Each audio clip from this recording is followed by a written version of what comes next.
ಎಲ್ಲರಿಗೂ ನಮಸ್ಕಾರ. ಹರೇ ನಮಃ. ನಾರಾಯಣಂ ನಮಸ್ಕಾರ ನಿಖಿಲಪೂರ್ಣ ಆಚಾರ್ಯ. ಗುಣೈಕದೇಹಂ ನಿರ್ದೋಷಮಪ್ಪಿತಮಪ್ಪಿಖಿಲೈಸ್ವಾಕ್ಯೈಃ ಅಸ್ಯೋದ್ಭವಾದಿದಮಶೇಷ ವಿಶೇಷತೋಪಿ ವಂದ್ಯಂ ಸದಾ ಪ್ರಿಯತಮಂ ನಮಸನ್ನಮಾಮಿ. ಅಭ್ರಮಂ ಭಂಗರಹಿತಂ ಅಜಡಂ ವಿಮಲಂ ಸದಾ ಆನಂದತೀರ್ಥಮತುಲಂ ಭಜೇತಾ ಪಿತೃಯಾಪಹಂ.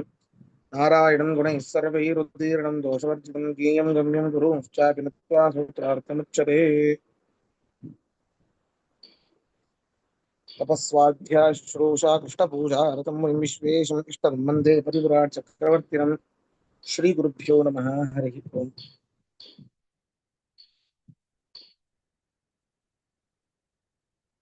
ಹಿಂದೆ ಅನ್ಯತ್ರ ಪ್ರಸಿದ್ಧವಾದ ಹಿಂದಿನ ಅಧಿಕರಣದಲ್ಲಿ ಅನ್ಯತ್ರ ಪ್ರಸಿದ್ಧವಾದ ಶಬ್ದಗಳನ್ನ ಪರಮಾತ್ಮನಲ್ಲಿ ಸಮನ್ವಯ ಮಾಡಿದ್ರು. ಈಗ ಉಭಯತ್ರ ಪ್ರಸಿದ್ಧವಾದ ಎರಡೂ ಕಡೆ ಪ್ರಸಿದ್ಧಿ ಇರುವಂತಹ ಶಬ್ದಗಳನ್ನ, ನಾಮವಾಚಕ ಶಬ್ದಗಳು, ಗುಣವಾಚಕ ಶಬ್ದಗಳು ಇರುವಂತಹ ಈ ಶಬ್ದಗಳನ್ನ ಅನೇಕ ಅದ್ಭುತವಾದ ದೃಢವಾದ ಪ್ರಮಾಣಗಳನ್ನ ಕೊಟ್ಟು ಇದು ಇತರರಲ್ಲಿ ಪ್ರಸಿದ್ಧ ಅಲ್ಲ, ಪರಮಾತ್ಮನಲ್ಲಿಯೇನೇ ಪ್ರಸಿದ್ಧ ಅನ್ನೋದನ್ನ ಇಲ್ಲಿ ಸಮರ್ಥನೆ ಮಾಡ್ತಾರೆ ಈ ಅಧಿಕರಣದಲ್ಲಿ. ದ್ಯುಬ್ವಾಧ್ಯಾಯತನಾಧಿಕರಣಂ ಅಂತ. ಏನಿದು? ದ್ಯು ಅಂತಂದ್ರೆ ಸ್ವರ್ಗಲೋಕ, ಭೂಲೋಕ. ಈ ರೀತಿ ಸ್ವರ್ಗಲೋಕ, ಭೂಲೋಕ, ಅಧೋಲೋಕ. ಸ್ವರ್ಗಲೋಕ ಅಂದ್ರೆ ಸ್ವರ್ಗಲೋಕ ಎಲ್ಲ ಮೇಲಿನ ಎಲ್ಲ ಲೋಕಗಳು. ಭೂಲೋಕ ಮತ್ತೆ ಅದರ ಕೆಳಗಿನ ಅಧೋಲೋಕಗಳು. ಆದಿ ಶಬ್ದದಿಂದ ಎಲ್ಲವೂ. ದ್ಯುಬ್ವಾದಿ ಆಯತನಂ. ಆಯತನ ಅಂತಂದ್ರೆ ಅಧಿಕರಣ, ಆಶ್ರಯ ಅಂತ ಅರ್ಥ.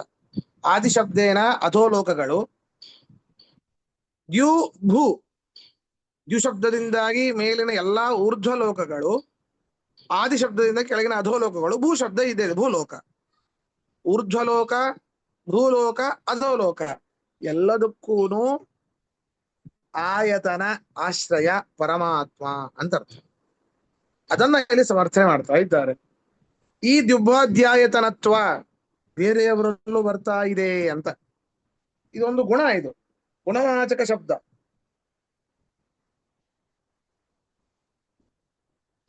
ಅಥವಾ ಲಿಂಗಾತ್ಮಕ ಅಂತ ಹೇಳಬಹುದು. ಒಂದು ಕಾರಣ, ಲಿಂಗ ಅಂದ್ರೆ ಹೇತು, ಲಿಂಗಾತ್ಮಕವಾದಂತಹ ಶಬ್ದ. ಇದನ್ನ ಇದರಲ್ಲಿ ಹೇಳ್ತಾ ಇದ್ದಾರೆ. ಇಂತಹ ದಿವ್ಯಾಧ್ಯಾಯತನತ್ವವನ್ನ ಪರಮಾತ್ಮನ ಸಮನ್ವಯ ಮಾಡ್ತಾರೆ. ಮೊದಲಿಗೆ ನೋಡಿ, ಭಾಷ್ಯದಲ್ಲಿ ಎಲ್ಲರೂ ಹೇಳಬೇಕು, ತತ್ರ ಚಾನ್ಯತ್ರ ಚ, ತತ್ರ ಚ ಹೀಗೆ ಹೇಳಿ, ತತ್ರ ಚ ಅನ್ಯತ್ರ ಚ ಪ್ರಸಿದ್ಧಾನಾಂ ಶಬ್ದಾನಾಂ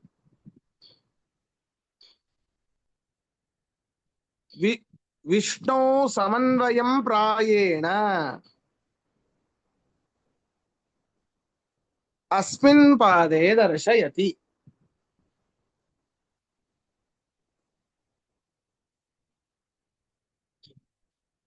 ನೋಡ್ರಿ, ಹರಿಯಲ್ಲಿ ಮತ್ತೆ ಅನ್ಯತ್ರ. ತತ್ರ ಅಂತಂದ್ರೆ ಪರಮಾತ್ಮನಲ್ಲಿ, ಅನ್ಯತ್ರ ಪರಮಾತ್ಮನನ್ನ ಹೊರತುಪಡಿಸಿ ಬೇರೆ ಸ್ಥಳಗಳಲ್ಲಿ ಪ್ರಸಿದ್ಧವಾದ ಶಬ್ದಗಳನ್ನ ವಿಷ್ಣುವಿನಲ್ಲಿಯೇನೇ ಸಮರ್ಥನೆ ಮಾಡಿ ತೋರಿಸ್ತಾರೆ. ಅಲ್ರಿ, ಬೇರೆ ಕಡೆ ಪ್ರಸಿದ್ಧವಾದದ್ದನ್ನ ವಿಷ್ಣು ಸಮನ್ವಯ ಮಾಡೋದು, ಎರಡೂ ಕಡೆ ಪ್ರಸಿದ್ಧವಾದದ್ದನ್ನ ಹೇಗೆ? ಅದನ್ನೇ ಹೇಳಿದ್ದು. ಈ ಪಾದದಲ್ಲಿ ಏನ್ ಮಾಡ್ತಾರೆ ಅಂತಂದ್ರೆ, ಉಭಯತ್ರ ಪ್ರಸಿದ್ಧವಾದ ಶಬ್ದಗಳು. ಉಭಯತ್ರ ಅಂದ್ರೆ ಪರಮಾತ್ಮನಲ್ಲಿ, ಬೇರೆ ವಸ್ತುಗಳಲ್ಲಿ, ಬೇರೆ ವಿಷಯಗಳಲ್ಲಿ ಪ್ರಸಿದ್ಧವಾದ ಶಬ್ದವನ್ನ ಪರಮಾತ್ಮನಲ್ಲಿ ಏನೇ ಸಮನ್ವಯ ಮಾಡಿ ತೋರಿಸ್ತಾರೆ ಅಂತ. ದ್ಯುಬ್ವಾಧ್ಯಾಯತನತ್ವಾಧಿಕರಣ ಇದರಲ್ಲಿ ಭಾಷ್ಯ ನೋಡಿ ಹೇಳ್ಬೇಕೆಲ್ಲರೂ. ವಿಷ್ಣೋ ಪರವಿದ್ಯಾ ವಿಷಯತ್ವಂ ಉಕ್ತಂ.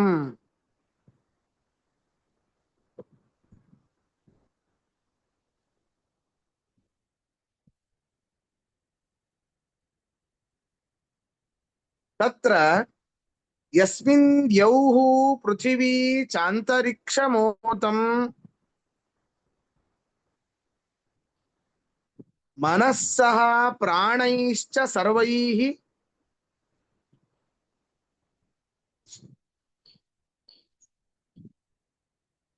ತಮೇವೈಕಂ ಜಾನಥ ಆತ್ಮಾನಂ ಇತ್ಯತ್ರ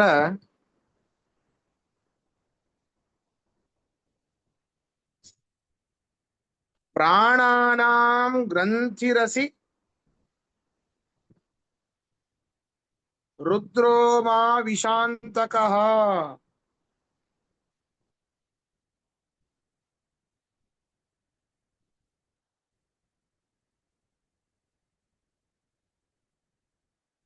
ಪ್ರಾಣೇಶ್ವರ ಕೃತ್ತಿವಾಸಾಃ ಪಿನಾಕಿ ಇತ್ಯಾದಿನ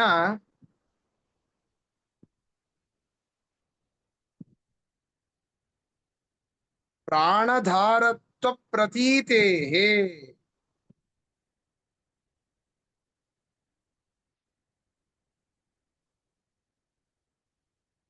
ಸ ಏಷಃ ಅಂತಶ್ಚರತೆ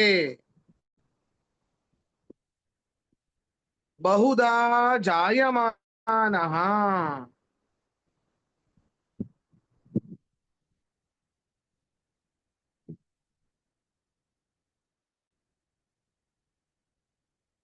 ಇತಿ ಜೀವಲಿಂಚ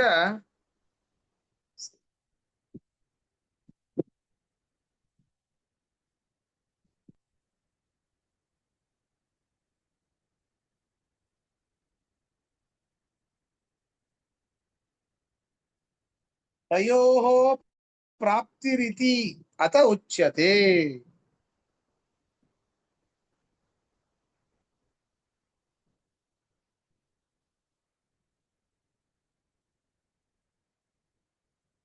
ಹೀಗೆ ಭಾಷ್ಯ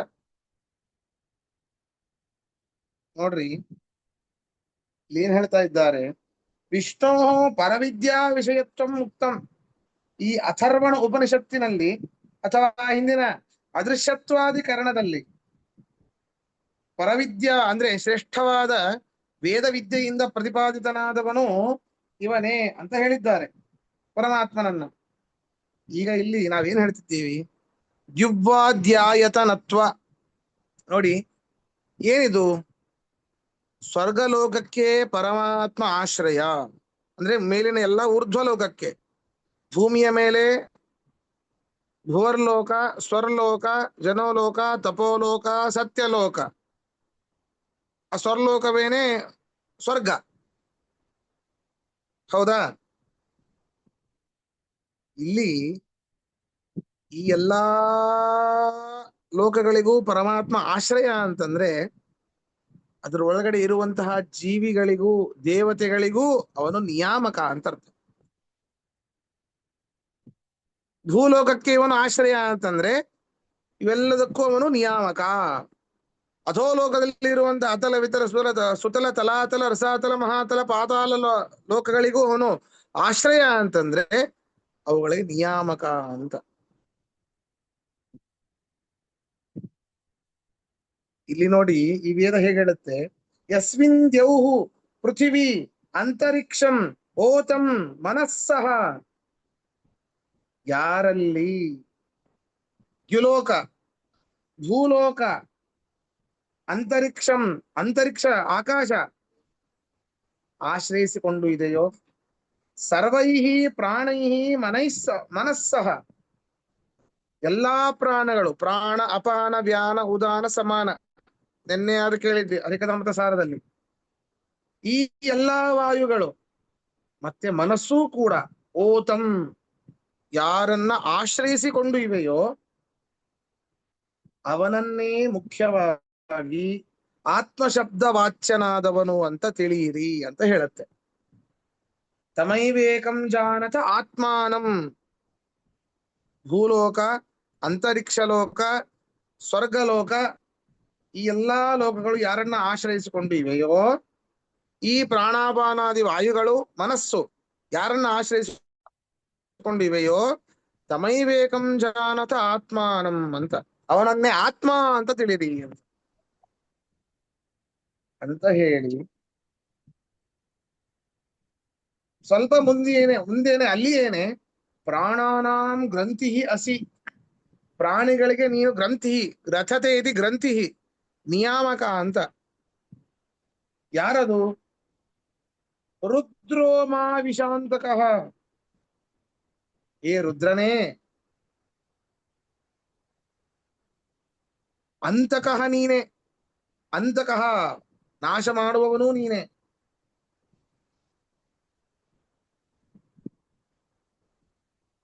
ಮಾ ವಿಷ, ವಿಷ ಪ್ರವೇಶನೆ ಅಂತ. ವಿಷ ಅಂತಂದ್ರೆ ಪ್ರವೇಶಿಸೋದು ಅಂತರ್ಥ.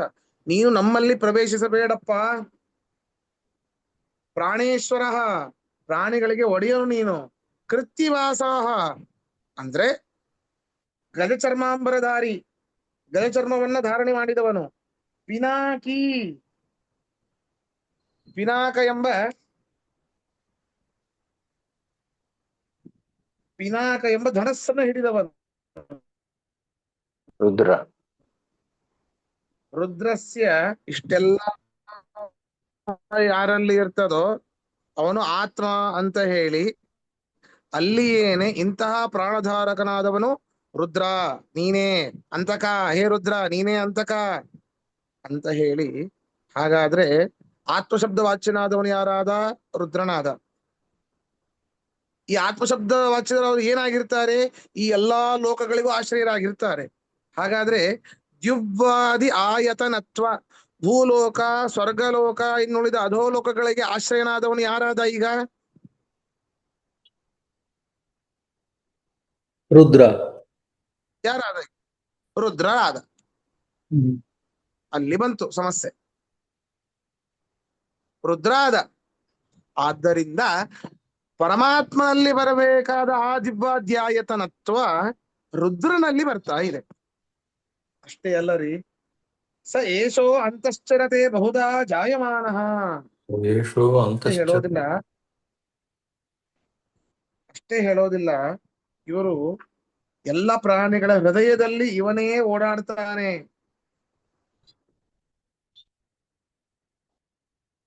ಜಾಯಮಾನಃ ಅನೇಕ ಬಾರಿ ಹುಟ್ಟುತ್ತಾನೆ. ಇವೆಲ್ಲ ಮನಸ್ಸಿನಲ್ಲಿ ಓಡಾಡೋದು ಮನೋನಿಯಾಮಕ. ಹುಟ್ಟೋದು ನೋಡಿ, ಹುಟ್ಟೋದು ಬರೀ ಜೀವಿಗೆ ಮಾತ್ರ, ಪರಮಾತ್ಮನಿಗೆ ಹುಟ್ಟಿಲ್ಲ.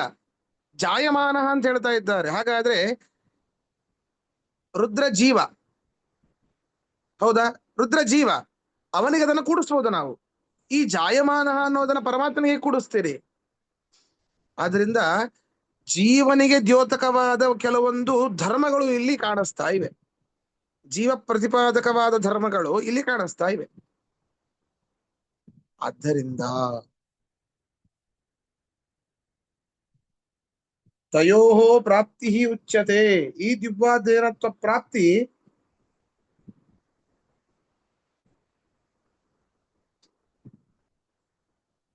ಇಬ್ಬರಿಗೂ ಕಾಣ್ತಾ ಇದೆ.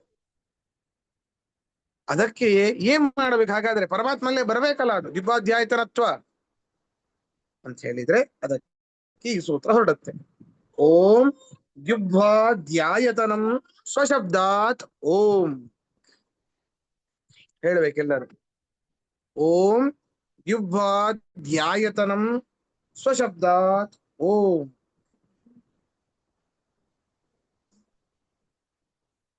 ನೋಡಿ, ಸೂತ್ರದಲ್ಲಿರುವ ಶಬ್ದಗಳ ಅರ್ಥವನ್ನ ನೋಡೋಣ. ದಿವ್ಯಾಧ್ಯಾಯತನಂ, ಸ್ವರ್ಗ ಭೂಮಿ ಈ ಎಲ್ಲಾ ಅರ್ಥವನ್ನು ಕೊಡುವಂತಹ ದಿವ್ಯಾಧ್ಯಾಯತನತ್ವ ಅದು ವಿಷ್ಣುವೇನೇ ಆಗಿದ್ದಾನೆ. ಯಾಕೆ ಗೊತ್ತಾ? ಸ್ವಶಬ್ದ, ಸ್ವಶಬ್ದ ಇದೆ. ಏನಪ್ಪ ಸ್ವಶಬ್ದ? ಆತ್ಮಶಬ್ದವೇ ಸುಶಬ್ದ. ಹಿಂದೆ ಕೇಳಿದ್ವಿ, ಹೇಯೋಪಾದೇಯ ರಹಿತ ಸ ಆತ್ಮ ಇತಿ ಗೀಯತೆ. ಹೇಯೋಪಾದೇಯ, ಯಾರಿಗೆ ವೃದ್ಧಿ ಹ್ರಾಸಗಳಿಲ್ಲವೋ ಅವನು ಆತ್ಮಶಬ್ದ ವಾಚ್ಯನಾಗಿದ್ದಾನೆ. ಯೋಗುಣೈ ಸರ್ವತೋಹಿನಃ ಎಷ್ಟ ದೋಷ ವಿವರ್ಜಿತ. ಪ್ರಾಕೃತ ಗುಣಗಳಿಂದ ಯಾರು ಹೀನನಾಗಿರ್ತಾನೋ, ಸಕಲ ದೋಷಗಳಿಂದ ಯಾರು ದೂರನಾಗಿರ್ತಾನೋ, ಯಾರಿಗೆ ವೃದ್ಧಿಗ್ರಾಸ ಇಲ್ಲವೋ ಅವನೇ ಆತ್ಮಶಬ್ದ ವಾಚ್ಯನ ಆದವನು. ಆತ್ಮಶಬ್ದ ನಿಜವಾದ ಅರ್ಥ ಇದು. ಸುಮ್ಮನೆ ಆತ್ಮಶಬ್ದ ಬಂದಿದೆ, ಆತ್ಮಶಬ್ದ ಆದ ಮೇಲೆ ಈ ರುದ್ರನ ಶಬ್ದ ಬಂದಿದೆ ಆದ್ರಿಂದ ರುದ್ರದೇವರಿಗೆ ಹೇಳುತ್ತೆ ಅಂತ ಅಲ್ಲ.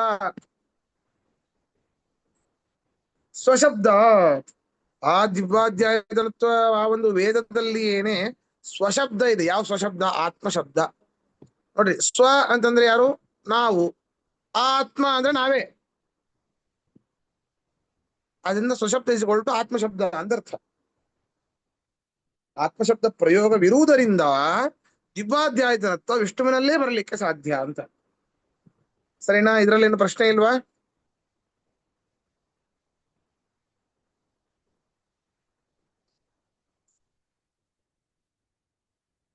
ಮುಂದೆ ಹೋಗೋಣ ಭಾಷ್ಯಕ್ಕೆ. ಅಂದ್ರೆ ಆಚಾರ್ಯ ಮೊದಲನೇ ಇದಲ್ಲಿ ಎಕ್ಸ್ಪ್ಲನೇಷನ್ ಅಲ್ಲಿ ಹೇಳಿದ್ರಲ್ಲ, ಹಾ,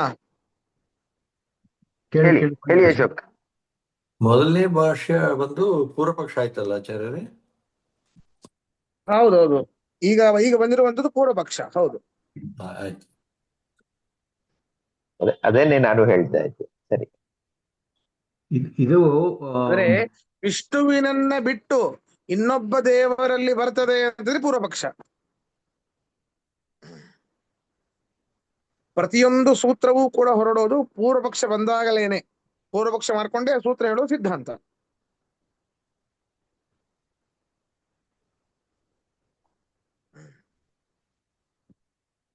ಇದಕ್ಕೆ ಆತ್ಮನ ಅರ್ಥ ಇಲ್ಲಿ ಗುಣಪೂರ್ಣ ದೋಷ ದೂರ ಅಂತ ಹಾಕಿದೆ. ಬರೀ ಅದು ವಿಷ್ಣು ಒಂದೇ ಆಗೋಕ್ ಸಾಧ್ಯ. ಬಾಕಿಯವ್ರ ಯಾರ ಜೀವ ಯೋನಿನಲ್ಲಿ ಅವ್ರ ಗುಣಪೂರ್ಣನೂ ಅಲ್ಲ, ದೋಷ ದೂರನೂ ಅಲ್ಲ. ಹೌದು ಹೌದು. ಮುಂದೆ ನೋಡಿ, ಮುಂದಿನ ಭಾಷ್ಯ ನೋಡಿ. ತಮೇವೈಕಂ ಜಾನತ ಆತ್ಮಾನಂ ಇತ್ಯಾತ್ಮ ಶಬ್ದಾತ್ ಹೇಳಬೇಕು.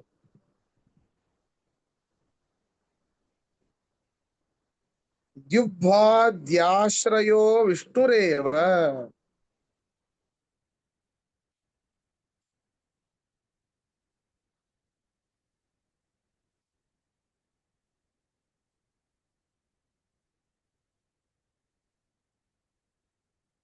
ಆತ್ಮ ಬ್ರಹ್ಮಾದಯ ಶಬ್ದಾಃ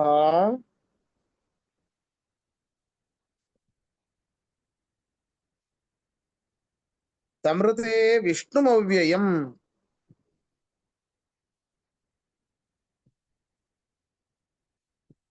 ನ ಸಂಭವಂತಿ ಯಸ್ಮಾತ್ ತೈಃ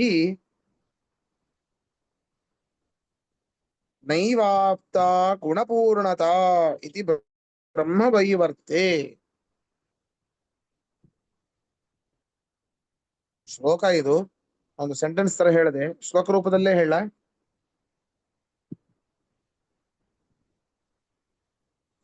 ಆಗ್ಬೋದು ಆಚಾರ್ಯರೇ. ಹಾಗೆ ಹೇಳಿ ಅಂತ. ಚೆನ್ನಾಗಿರುತ್ತೆ. ಸರಿ ಸರಿ. ಆತ್ಮ ಬ್ರಹ್ಮಾದಯ ಶಬ್ದಾಃ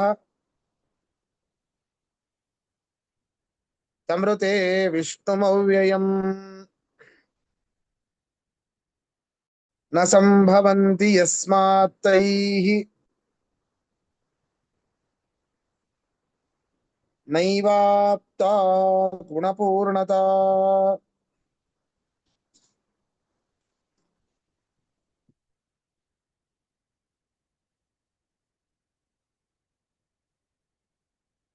ನೋಡಿ, ಹೇಳ್ತಿದ್ದಾರೆ ಆತ್ಮ ಬ್ರಹ್ಮ ಬರೀ ಆತ್ಮ ಶಬ್ದ ಒಂದೇ ಅಲ್ಲ, ಬ್ರಹ್ಮ ಶಬ್ದವೂ ಅಷ್ಟೇ. ಹಿಂದೆ ಅನೇಕ ಮಾಡ್ಕೊಂಡಿದ್ರು ಪೂರ್ವ ಪಕ್ಷವನ್ನ. ಬ್ರಹ್ಮ ಅನ್ಸೋದ್ರ ಬ್ರಹ್ಮನಲ್ಲೂ ಬರ್ತದೆ, ಸಮನ್ವಯ ಆಗತ್ತೆ ಅಂತ ಹೇಳಿ. ಇಲ್ಲ, ಬೃಹಂದಾಹ ಗುಣಾಹ ಯಸ್ಮಿನ್ ಇತಿ ಬ್ರಹ್ಮ. ನಿಜವಾದ ಅರ್ಥ ಇದು.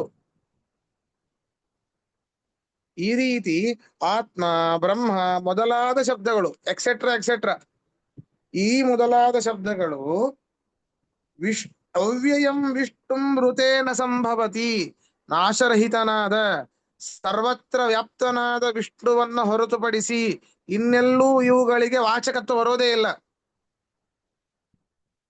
ಇದರಿಂದ ವಾಚ್ಯನಾದವನು ವಿಷ್ಣುವೇನೇ ಹೊರತು ಈ ಚತುರ್ಮುಖ, ಶಿವ, ಇಂದ್ರ, ಚಂದ್ರ ಯಾರೂ ಅಲ್ಲ.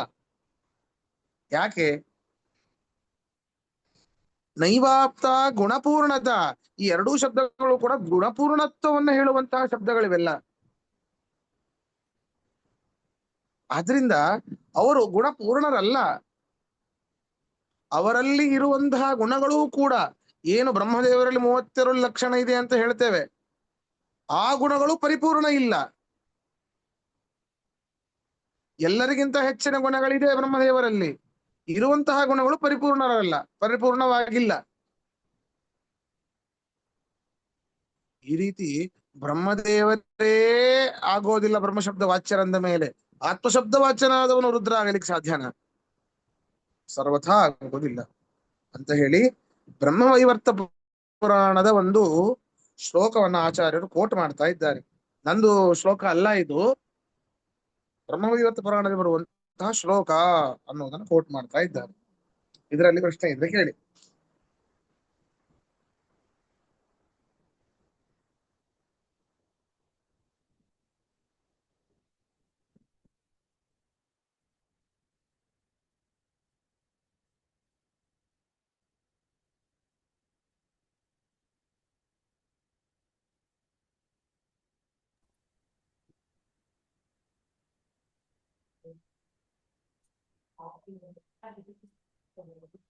ಮುಂದೆ ಹೋಗೋಣ.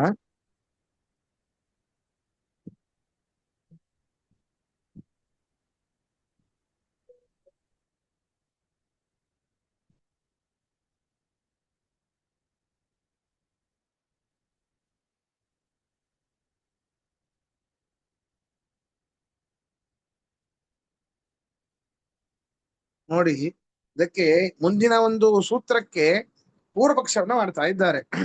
ಅಲ್ಲರಿ, ಉಭಯತ್ರ ಪ್ರಸಿದ್ಧವಾದ ಶಬ್ದಗಳನ್ನ ನೀವು ಸಮನ್ವಯ ಮಾಡ್ತಾ ಇದ್ದೀರಿ. ನಾವು ಆಯ್ತು, ರುದ್ರನಿಗಾಗ್ಲಿಲ್ಲ ಸರಿ, ಭೂಲೋಕದಲ್ಲಿರುವ ಜೀವನಿಗೂ ಯಾಕೆ ಆಗಬಾರದು? ಉಭಯತ್ರ ಪ್ರಸಿದ್ಧ ಅಲ್ಲ, ಆಯ್ತಪ್ಪ, ಮುಖ್ಯವಾಗಿ ಪರಮಾತ್ಮನನ್ನೇ ಪ್ರಸಿದ್ಧ ಅಂತ ತಿಳ್ಕೋರಿ, ಸರಿ ಒಪ್ಕೊಳ್ಳೋಣ. ಅಮುಖ್ಯವಾಗಿ ಆದ್ರೂ ಕೂಡ ಜೀವನಲ್ಲಿ ಪ್ರಸಿದ್ಧಿ ಇದೆಯಲ್ಲ, ಈ ದಿವ್ಯಾಧ್ಯಾಯತನತ್ವ ವೇದ ಹೇಳುವ ಹಾಗೆ. ಬಹುದಾ ಜಾಯಮಾನ, ಹುಟ್ಟುವಿಕೆ, ಈ ಹುಟ್ಟುವಿಕೆ ಅನ್ನೋದು ಜೀವನಲ್ಲೇ ಇರುವಂತದ್ದು. ಆದ್ದರಿಂದ ಜೀವನನ್ನ ಇಟ್ಟುಕೊಂಡ್ರಾಯ್ತು, ಮುಖ್ಯವಾಗಿ ವಿಷ್ಣುವನ್ನೇ ಹೇಳ್ಕೋರಿ, ಡಂಗುರ ಮಾಡ್ಕೋರಿ, ಡಂಗುರ ಬಸಾರಿ ಡಿಂಗರಿಗಳೆಲ್ಲ ಎಲ್ಲರೂ ಆಯ್ತು, ಏನಾದ್ರೂ ಮಾಡ್ಕೋರಿ. ಮುಖ್ಯವಾಗಿ ಆದ್ರೂ ಜೀವನನ್ನ ಹೇಳುವಂತಹ ಲಿಂಗ ಇದೆ ಇಲ್ಲಿ, ಅದನ್ನ ಜೀವನನ್ನ ಹೇಳತ್ತೆ. ಏನಾಯ್ತು ಈಗ ಅಂತಂದ್ರೆ,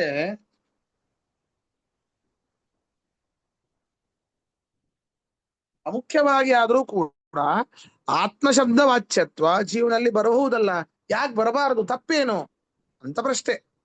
ಪೂರ್ವಪಕ್ಷ ಸರಿನಾ? ಗೊತ್ತಾಯ್ತಾ ಪೂರ್ವಪಕ್ಷ ಕರೆಕ್ಟ್ ಆಗಿ?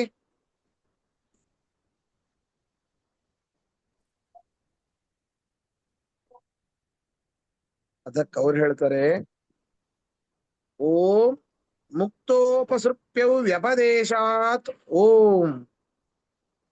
ಎಲ್ಲರೂ ಹೇಳ್ಬೇಕಿದನ್ನ. ಓಂ ಮುಕ್ತೋಪಸೃಪ್ಯವು ವ್ಯಪದೇಶಾತ್ ಓಂ.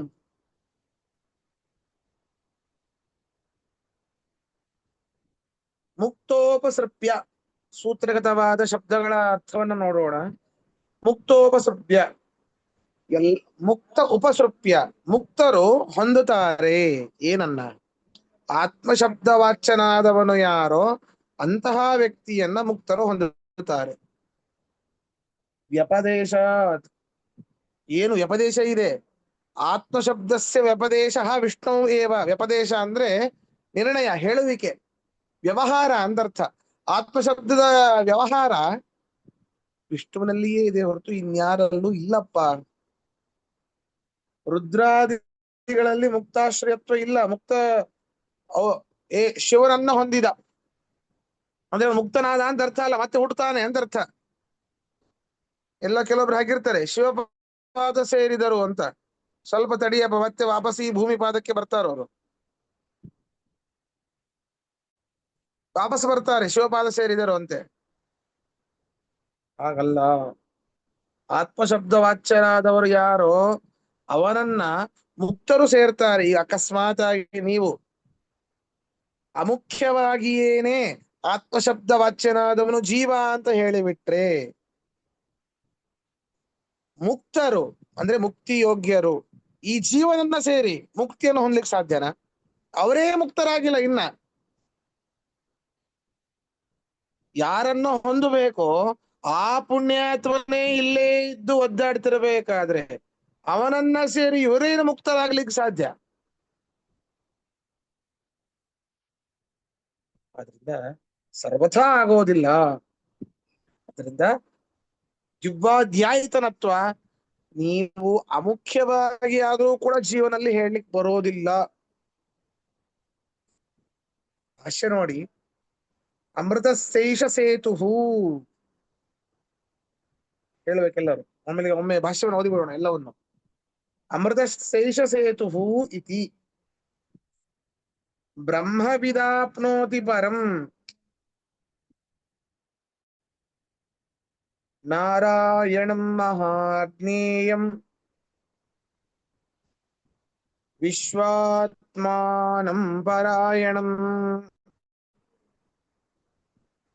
ಮುಕ್ತಾನಾಂ ಪರಮಾಗತಿಃ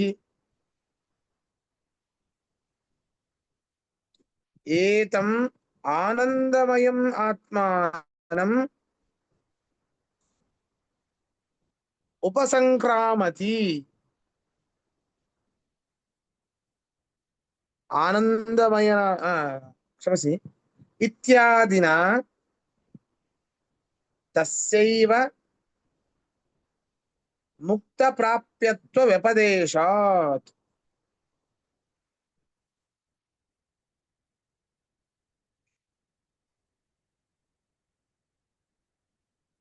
ಬಹುನಾತ್ರ ಕಿಮುಕ್ತೇನ ಯಾವಚ್ಛ್ವೇತಂ ನ ಗಚ್ಚತಿ ಯೋಗಿ ತಾವನ್ನ ಮುಕ್ತ ಸ್ಯಾತ್. ಏಷ ಶಾಸ್ತ್ರಸ್ಯ ನಿರ್ಣಯಃ.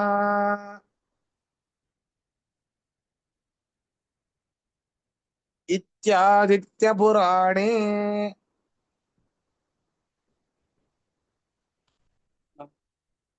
ಆದಿತ್ಯ ಪುರಾಣ ಅಂತ ಇದೆ ಅಂತ ಕೇಳಿದ್ದೀರಾ? ಬಿಟ್ಬಿಡಿ, ಇವೆಲ್ಲ ಸೆಂಟೆನ್ಸ್ ಬಿಟ್ಬಿಡಿ. ಆದಿತ್ಯ ಪುರಾಣ ಇದೆ ಅಂತ ಏನಾದ್ರು ಕೇಳಿದ್ದೀರಾ? ಇಲ್ಲ.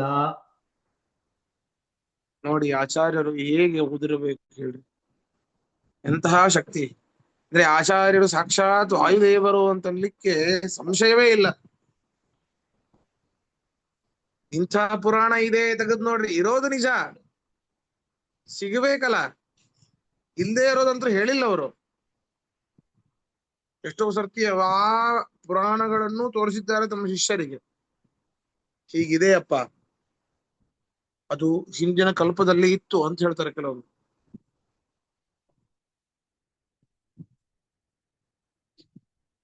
ಏನ್ ಹೇಳ್ತಾರೆ ನೋಡಿ, ಅಮೃತಶೇಷ ಸೇತು, ಅಮೃತಸ್ಯ, ಅಮೃತ ಅಂದ್ರೆ ಮೋಕ್ಷ, ಅಮೃತಕ್ಕೆ ಆ ಒಂದು ಮೋಕ್ಷಕ್ಕೆ ಏಷಃ ಏವ ಸೇತು, ಪರಮಾತ್ಮನೇ ಒಂದು ಬ್ರಿಡ್ಜ್ ಹೊರತು ಅವನ್ ಬಿಟ್ಟು ಇನ್ಯಾರೂ ಇಲ್ಲ ಮೋಕ್ಷಕ್ಕೆ.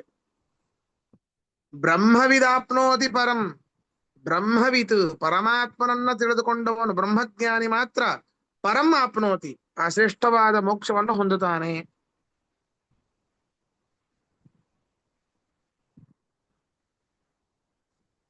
ನಾರಾಯಣಂ ಮಹಾಜ್ಞೇಯಂ ವಿಶ್ವಾತ್ಮಾನಂ ಪರಾಯಣಂ.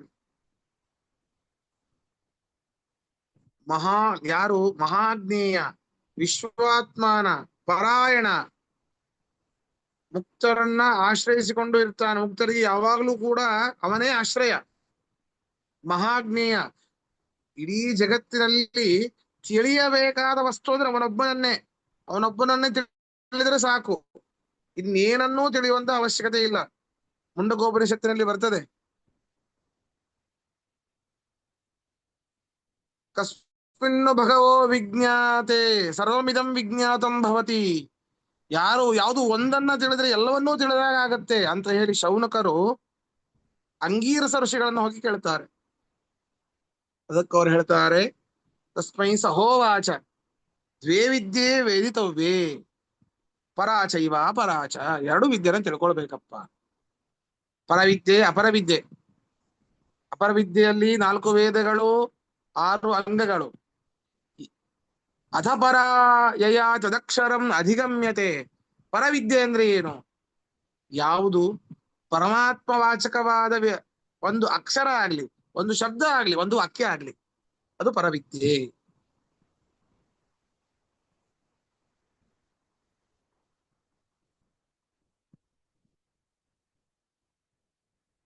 ಹಾಗಾದ್ರೆ ತಿಳಿಯಲು ವಿಶೇಷವಾಗಿ ತಿಳಿಯಲು ಯೋಗ್ಯನಾದನು ಪರಮಾತ್ಮ ಮಾತ್ರ.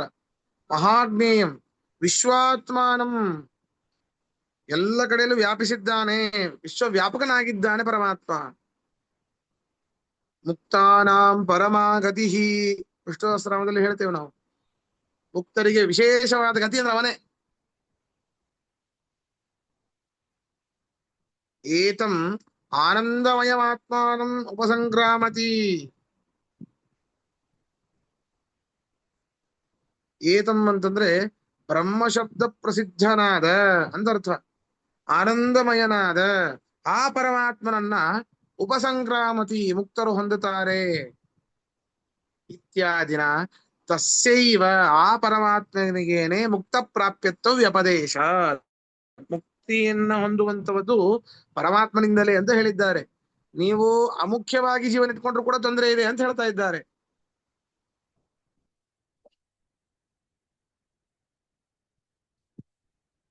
ಅಷ್ಟೇ ಅಲ್ಲ, ಬಹುನಾತ್ರ ಕಿಮುಕ್ತೇನ ಯಾವಚ್ಛೇತಂ ನ ಗಚ್ಚತಿ ಯೋಗಿ ತಾವನ್ನ ಮುಕ್ತ ಸ್ಯಾತ್ ಸ್ಯಾದೇಶ ಶಾಸ್ತ್ರ ಏಷ ಶಾಸ್ತ್ರಸ್ಯ ನಿರ್ಣಯ. ಎಲ್ಲಿಯ ತನಕ ಯೋಗಿ ಜ್ಞಾನಿ ಯಾವಚ್ಛೇತಂ ನ ಇಲ್ಲಿ ಬಹಳ ಹೇಳೋದು ಏನಿದೆ ರೀ, ಸುಲಭ ಅದು. ಬಹುನಾತ್ರ ಕಿಮುಕ್ತೇನ, ಇಲ್ಲೇನ್ ಬಹಳ ಹೇಳೋದಿಲ್ಲ. ಎಲ್ಲಿಯ ತನಕ ಒಬ್ಬ ಜ್ಞಾನಿ ಶ್ವೇತಂ ನ ಗಚ್ಚತಿ ಅಂದ್ರೆ ಶ್ವೇತ ಅಂತಂದ್ರೆ ಶ್ವೇತದ್ವೀಪ ವಾಸಿಯಾದ ಪರಮಾತ್ಮನನ್ನು ಹೊಂದುವುದಿಲ್ಲವೋ ಅಲ್ಲಿಯ ತನಕ ಅವನಿಗೆ ಮೋಕ್ಷ ಇಲ್ಲ. ತಾವನ್ನ ಮುಕ್ತ ಸ್ಯಾದ್, ಅಲ್ಲಿಯ ತನಕ ಅವನು ಮುಕ್ತನಲ್ಲ. ಯಾವ್ದ್ಯಾವ್ದೋ ದೇವರನ್ನ ಹೊಂದಿದರೆ, ಯಾವ್ದ್ಯಾವ್ದೋ ದೇವತೆಗಳನ್ನ ಆಶ್ರಯಿಸಿದರೆ ಅವರಿಗೆ ಮೋಕ್ಷ ಸಿಗೋದಿಲ್ಲ. ಏಷಃ ಶಾಸ್ತ್ರಸ್ಯ ನಿರ್ಣಯ ಎಂಬುದಾಗಿ ಆದಿತ್ಯ ಪುರಾಣದಲ್ಲಿ ಹೇಳಿದೆ ಅಂತ ಆಚಾರ್ಯರು ಹೇಳ್ತಾ ಇದ್ದಾರೆ. ಪ್ರಶ್ನೆ ಇದ್ರೆ ಕೇಳಿ.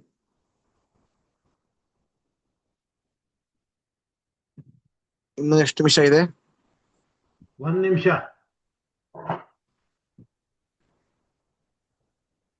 ಇಷ್ಟೇ ಸಾಕಾ, ಮುಂದೆ ಮಾಡೋಣವಾ? ಇದೇ ಬಹಳ ಆಯ್ತಾ?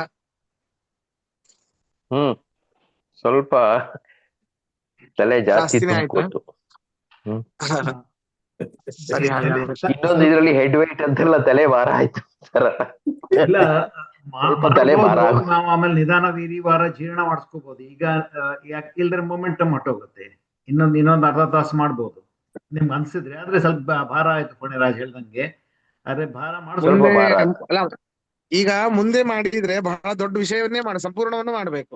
ಅದು ಹೌದಾ? ಅರ್ಧಕ್ಕೆ ನಡೆಸ್ಲಿಕ್ಕೆ ಆಗೋದಿಲ್ಲ ಇದನ್ನ. ಅದು ಮುಂದಿನ ದೊಡ್ಡ ಭಾಷ್ಯ ಬಹಳ ಇದೆ. ಸರಿ, ಮತ್ತೆ ಬಿಟ್ಬಿಡೋಣ ಇರುತ್ತೆ. ಹೌದು, ಬಹಳ ಭಾಷ್ಯ ಬಹಳ ಇದೆ ಅದು. ಸರಿ, ಇದೇ ಜೀರ್ಣ ಮಾಡ್ಕೋತೀವಿ. ಧನ್ಯವಾದ. ಹರೇ ನಮಃ. ಹರಿ ಹರೇ ನಮಃ. ಶ್ರೀಕೃಷ್ಣ. ನಮಸ್ಕಾರ ಆಚಾರ್ಯ.